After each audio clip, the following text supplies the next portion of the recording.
안녕하세요. 남성 라이프스타일 매거진 인볼든 코리아 에디터 스티브입니다. 지금 시간이 6시가 조금 넘었는데요. 약 한 4시간 전이죠. 오늘 새벽 2시 드디어 많은 분들이 기다리셨을 애플의 가을 이벤트가 온라인으로 개최됐습니다. 저도 이제 시청을 마치고 부랴부랴 준비해서 이렇게 왔는데요. 언제나 그랬듯이 출시 전부터 루머가 굉장히 많았었죠. 오늘 드디어 애플 신제품들의 실체가 드러나면서 이 루머들의 진위를 확인할 수 있었습니다.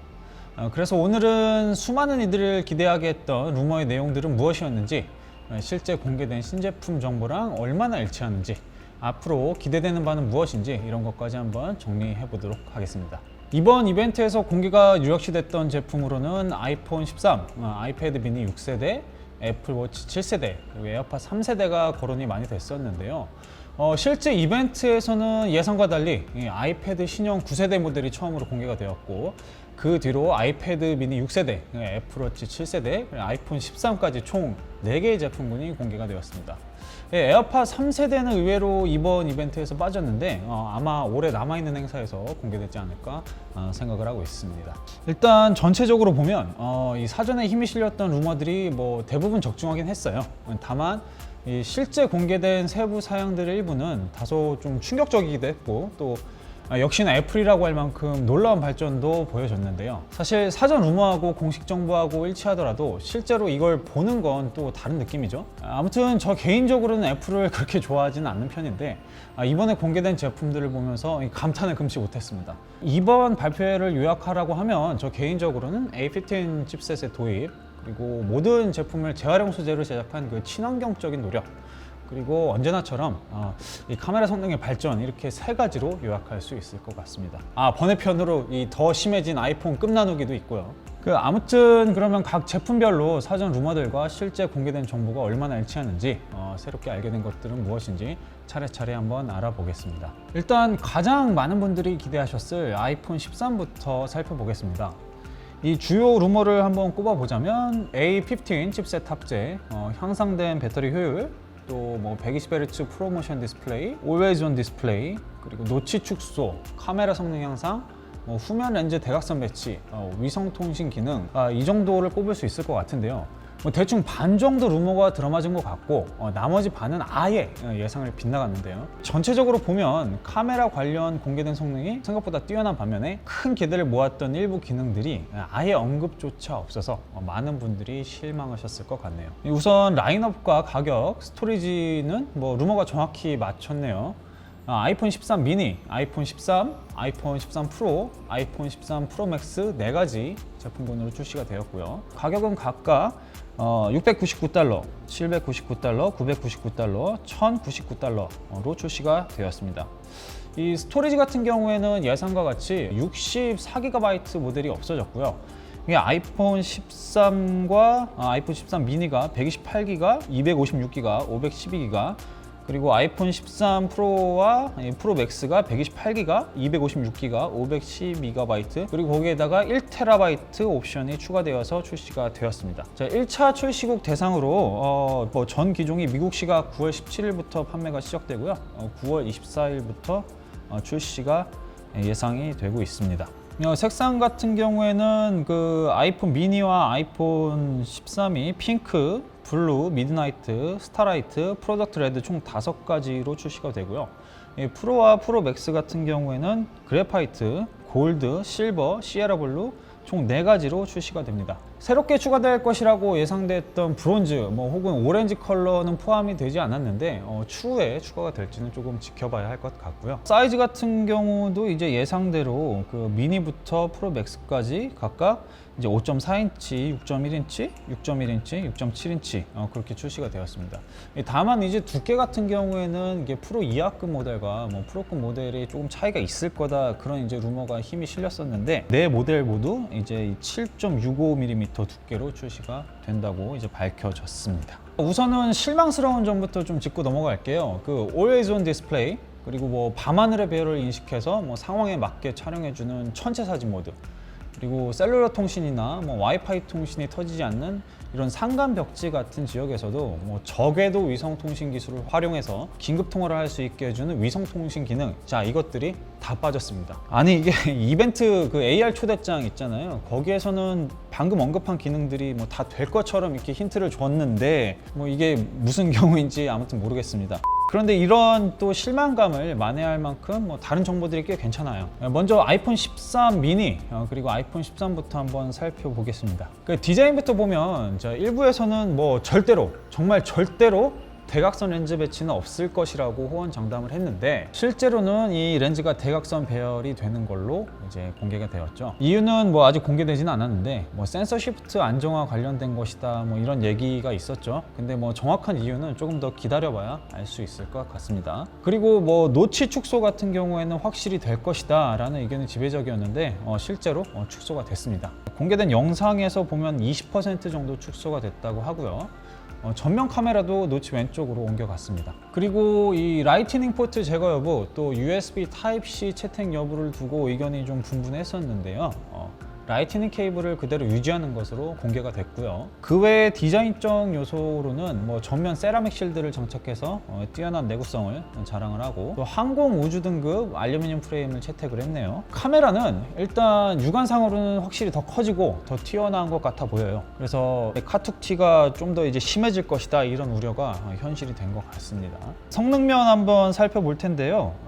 예상대로 뭐 2개의 고성능 코어와 4개 고효율 코어가 장착된 5나노 공정의 A15 바이오닉 칩셋이 탑재가 되었습니다. 이게 사실 A14보다 성능이 막 엄청 뛰어나지는 않아요. 근데 이제 전력 효율이나 뭐 배터리 관리 측면 때문에 내린 선택인 것 같고요. 어쨌든 이 경쟁 제품보다 최대 50% 더 빠르고 뭐 그래픽 성능은 30%가 더 좋아졌다고 합니다. 이따가 얘기할 거긴 한데 120Hz 프로모션 기능은 역시 뭐 끝나누기 이것 때문에 아이폰 13 미니와 아이폰 13에는 적용이 안 됐습니다.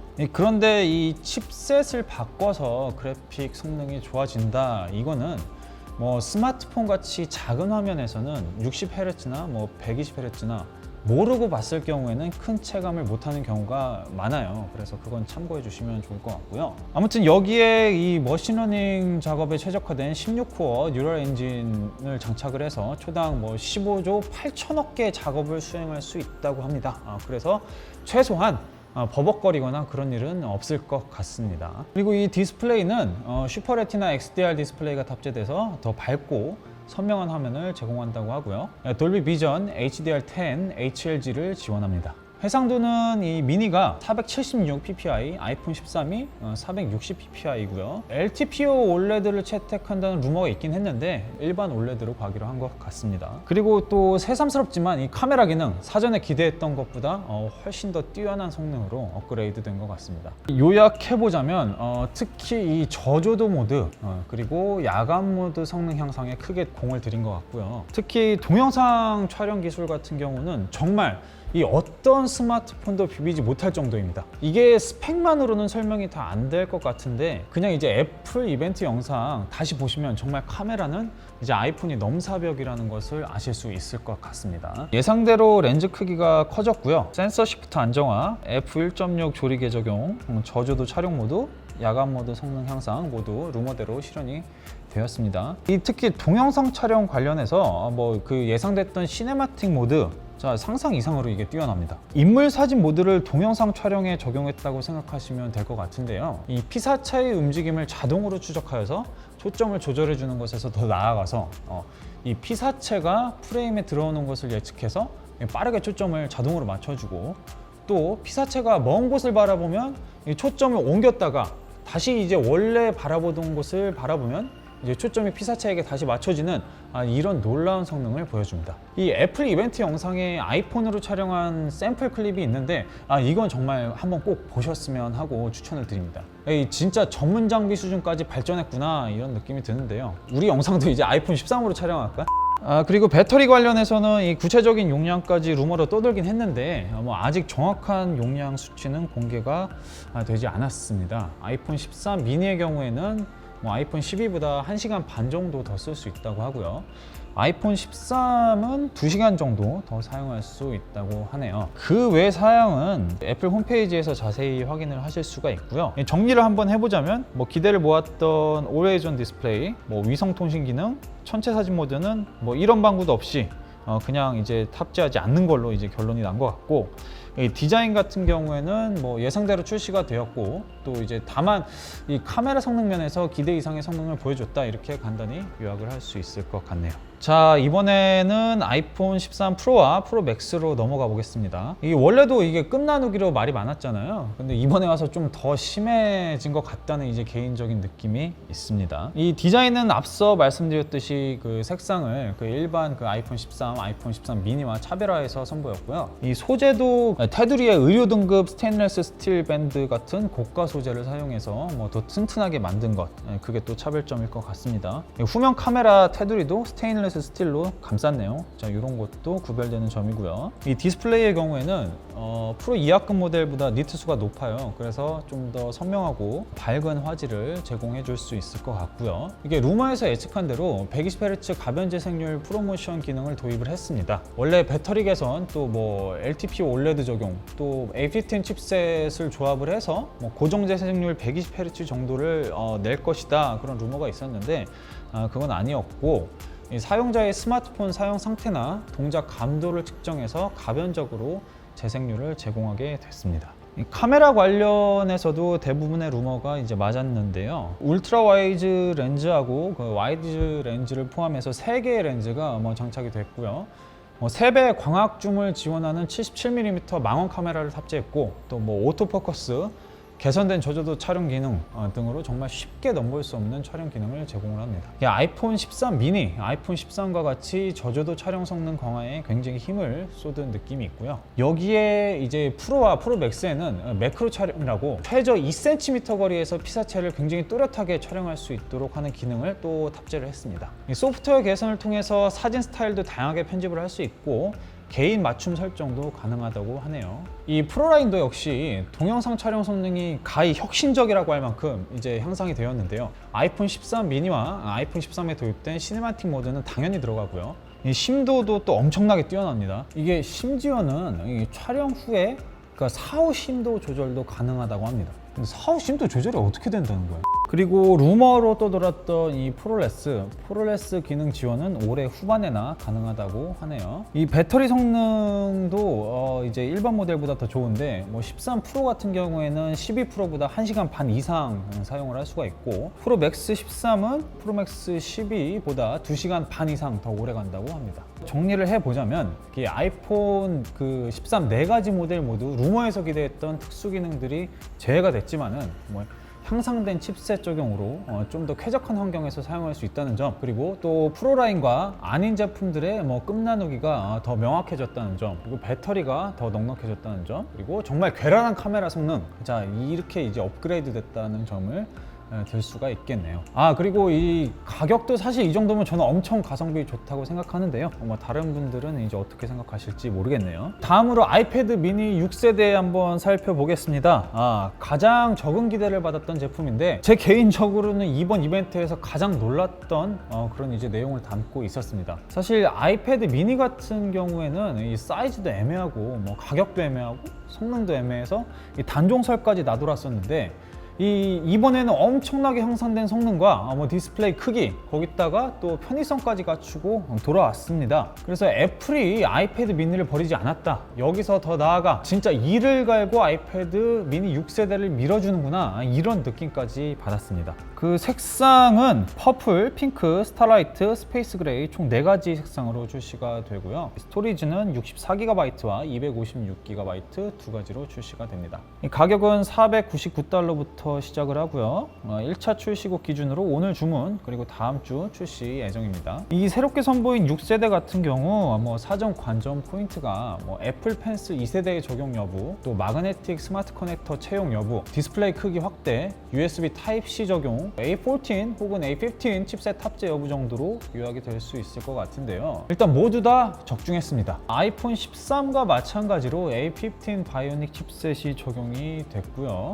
이전 세대보다 40% 정도 향상된 CPU 성능, 그리고 80% 정도 향상된 GPU 성능을 보여준다고 합니다. 이게 실시간 풍속 오버레이와 함께 비행 경로를 확인하는 것까지 가능한 수준이라고 하고요. 아무래도 이 아이폰보다는 디스플레이 크기가 크기 때문에 칩셋 변경으로 인해서 이제 느껴지는 그래픽 처리 속도나 작업 속도 향상, 자, 이런 것들 체감이 조금 더 있을 것 같긴 하네요. 자, 애플 펜슬 2세대와 마그네틱 스마트 커넥트 채용, 이거는 현실화가 돼서 이제 아이패드 미니 6세대의 활용도가 굉장히 높아졌습니다. 그 USB Type-C를 채택해서 뭐 다양한 기기와 연결도 가능하고 또 데이터 전송 속도도 10배나 빨라졌다고 해서 이 범용성이나 활용도도 대폭 상승을 했고요. 디스플레이 사이즈는 무조건 8.4인치가 될 것이다 라는 의견이 지배적이었는데, 공개된 바에 따르면은 8.3인치로 전작의 7.9인치에서 대폭 확대된 것을 확인할 수가 있었고요. 반면에 루머의 예측을 벗어난 사양도 눈에 띕니다. 7MP 전면 카메라가 적용될 것이라는 설에 무게가 실렸었는데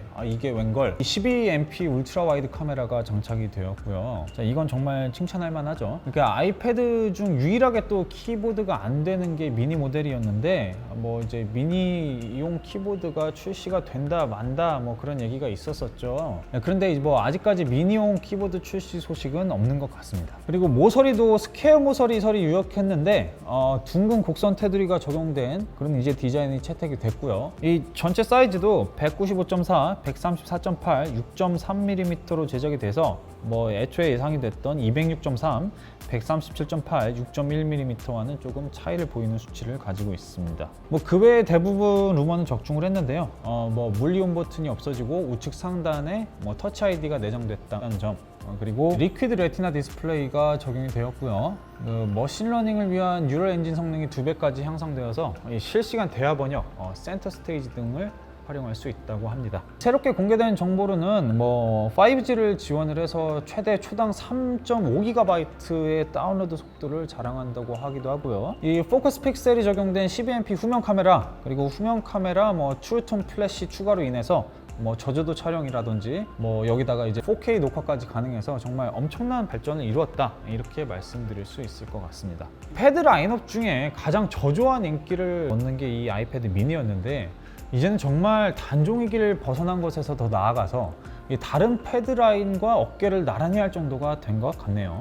그 다음에 말도 많고 탈도 많았던 애플워치 7이 드디어 공개가 되었습니다. 디스플레이 부품 수급 문제 때문에 공개가 연기될 것이라는 루머가 이제 많았는데, 일단 애플에서는 대략적인 사양만 이번에 공개를 하고 뭐 하반기 출시로 가닥을 잡은 것 같습니다. 가격은 $399에서 시작을 할 것이라고 하네요. 관건이 됐던 루머를 정리를 해보자면, 뭐 이제 기존 곡선 형태 디자인에서 각진 형태 테두리 디자인으로 변경될 것이다. 또 배터리 용량이 증가될 것이다. 그린 컬러가 추가될 것이다. 또 사이즈가 증가할 것, 또 해상도가 향상되는 것, 건강관리 기능이 탑재되느냐 마느냐, 뭐 이제 이런 것들을 꼽을 수 있을 것 같은데 하나하나 한번 살펴보겠습니다. 일단 디자인 관련된 루머는 조금 엇나간 것 같네요. 뭐 여전히 둥글둥글한 디자인을 보여주고 있습니다. 그리고 평면도 아니고요. 배터리 용량 증가 관련해서는 이것도 루머가 적중하지 못했습니다. 6세대와 같은 18시간 배터리 용량이고, 뭐 다만 이제 충전 속도가 대폭 개선이 됐다고 해요. 그러니까 6세대 대비해서 33% 정도 빨라진 속도라고 하고, 뭐 45분 만에 80%까지 충전할 수 있다고 합니다. 신규 컬러는 홈페이지 사진이나 이벤트 영상을 보면 뭐 그린 컬러가 추가가 되는 것은 확정인 것 같고요. 사이즈는 뭐 41mm, 45mm 자 이렇게 나와서 6세대보다 각각 뭐 1mm씩 증가할 것이라는 소문이 있었는데, 뭐 아직 정확한 수치가 공개되지는 않았습니다.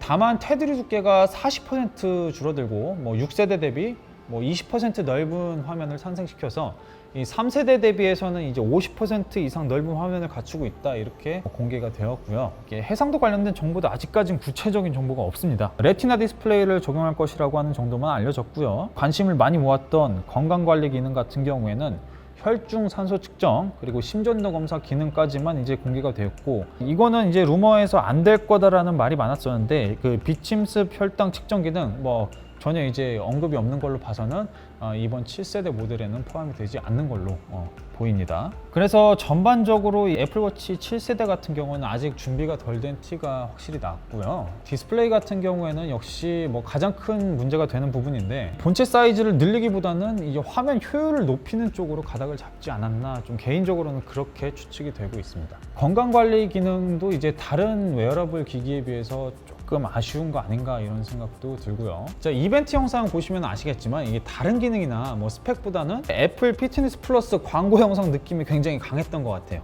네, 마지막으로 사실 조금 저 개인적으로 당황했던 게 이게 아이패드 9세대 출시 소식이었거든요. 이게 아이패드 미니 6세대가 굉장히 좀 센세이셔널해서 그런지 뭐 사실 그 아이패드 9세대 같은 경우는 사실 기억에 잘 남지가 않네요. 그러니까 오히려 좀 이제 그 미니와 프로 사이에 이 아이패드가 껴서 뭐 굉장히 좀 이렇게 포지션이 애매해질 수 있겠다 뭐 그런 생각까지 듭니다. 네, 그래서 그런지 이 키노트 초반에 그냥 후다닥 치고 넘어간 느낌도 없지 않아 있었고요. 사전 루머도 많이 없어서 뭐 그냥 이건 그 주요 특징만 간단히 한번 살펴보겠습니다. 뭐 10.2인치 실버와 스페이스 그레이 색상으로 출시가 되고요. 6.4기가와 256GB 두 가지 스토리지 모델로 출시가 됐습니다. 그리고 가격은 $329부터 시작하고 뭐 가성비는 나쁘지 않네요. 또 1차 출시국 기준으로 오늘 주문해서 뭐 다음 주 출시가 될 예정입니다. 9세대에서 주목할 만한 변경점으로는 뭐 A13 바이오닉 칩셋으로 업그레이드가 됐다는 점이 있고요. 뭐 CPU, GPU, 뉴럴 칩셋까지 다 해서 성능이 뭐 한 20% 정도 빨라졌다고 합니다. 그리고 뭐 카메라 뭐 역시 저조도 촬영 성능과 뭐 오토포커스 성능 이제 이런 것들의 향상이 이루어졌고요. 전면 카메라가 특히 개선이 되었네요. 그 12MP 울트라 와이드 카메라를 장착을 했고 아이패드 프로에서 사용 가능했던 뭐 센터 스테이지 기능도 도입이 됐다고 합니다. 그냥 아이패드를 뭐 이제 코로나19 화상회의용으로 밀고 나가려고 하는 거 아닌가 뭐 이제 이런 생각까지 드는데 아무튼 행사에서는 9세대 아이패드 관련해서는 이게 화상회의에 최적화되었다 뭐 이제 이런 느낌으로 포인트를 잡고 설명을 했습니다. 뭐 이제 다른 기타 스펙이나 성능 같은 경우에는 역시 홈페이지 참고해 주시면 될 것 같고요. 자, 오늘 이렇게 애플 신제품 관련된 루머와 또 이제 공개된 제품 정보를 비교를 해봤는데요. 그러니까 루머와 달리 예상을 뒤엎는 반전이 곳곳에 있었습니다. 특히 아이패드 미니 6세대의 환골 탈퇴. 자, 이거는 저뿐만 아니라 모든 분들이 굉장히 놀라셨을 것 같고요. 아이폰 같은 경우에는 그 기대를 많이 모았던 Always On 디스플레이 그리고 위성 통신 기능 전체 사진 모드가 빠져서 아쉽긴 한데 놀라운 카메라 성능을 보여줘서 일장일단이 있었던 것 같습니다. 어쨌든 애플 까든 뭐 항상 화제의 중심되는 애플 신제품이니까 하루바삐 한국에서도 만나볼 수 있었으면 좋겠네요. 자, 오늘 저희가 준비한 내용은 여기까지고요. 앞으로도 빠르고 유익한 정보로 찾아뵐 테니까요. 구독과 좋아요, 알림 설정까지 부탁드리겠습니다. 감사합니다.